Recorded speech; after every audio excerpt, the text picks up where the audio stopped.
अरे नहीं बेटा, तुम अभी बच्चा हो, तुम नहीं समझोगे।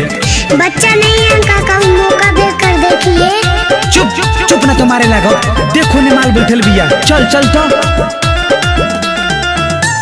ए मैडम का बा विचार बोला, कैलू की ना कबो प्यार बोला।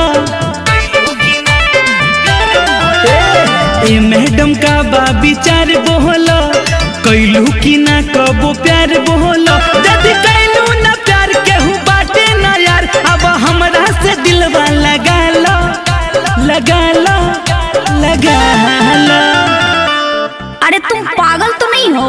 ऐसा टेंशन मुझे नहीं पालना है, चल हट। ए मैडम, मेरे अंकल जी को ऐसे मत बोलिए, बहुत लड़की मरती है इन पे। अरे जा, तुम तो अभी बच्चे हो, तुम क्या बोलोगे? लभर से बढ़िया कुत्ता पालो, टेंशन कोल ही हटा लो।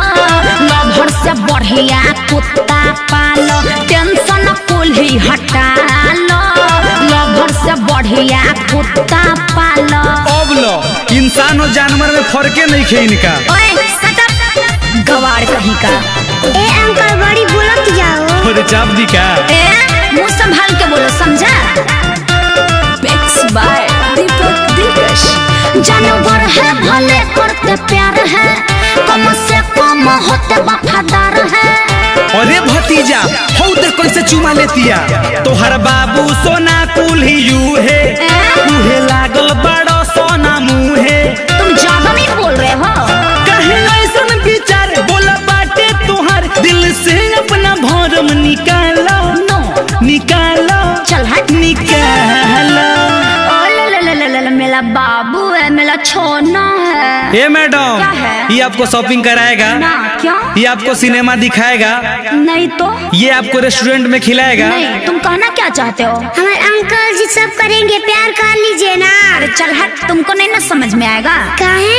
लभर से बढ़िया कुत्ता पालो, टेंशन कुल ही हटा लो।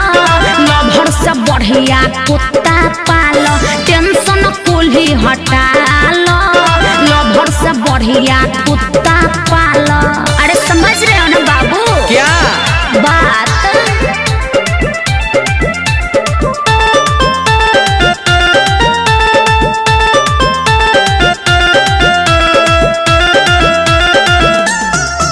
तुम हजारों से होते हो राजी, इसको नया का धोखेबाजी। अरे आदित्य, तोर पापा अवतारण रे। कहाँ हो? सुनो सुनो ए अजय बच्चन हो, इन सानो से ही तो निमन हो। भगवा की ना? मनुअल बेला के देखलो एक कबे, तब अंतर गोरी मिला लो। अरे जा, मिला लो मिला लो। हमारा ले स्मार्ट पूरा दुनिया में खोजबू तो ना मिली। ए अंकल, हमको भी दिखला दीजिए। चुप रे, हम अपना लाइन लगा रहे हैं, तू अपना लाइन लगा रहा है। अरे बाबू, तुम लोग का चारा नहीं चलेगा, क्योंकि मेरा बच्चा ही मेरे लिए सब कुछ है। अरे ये सुनने से पहले हम मर काहे ना कोई नहीं रे दादा। लभर से बढ़िया कुत्ता पालो, टेंशन कुल ही हटा लो। लभर से बढ़िया कुत्ता पालो, टेंशन कुल ही हटा लो। लभर से बढ़िया कुत्ता पालो। भाग रही लड़की ना जानवर लागतिया। ए चाचा, का बच्चा, यहाँ चारा ना चली। अरे जा जा, लफंगा सब कहीं का।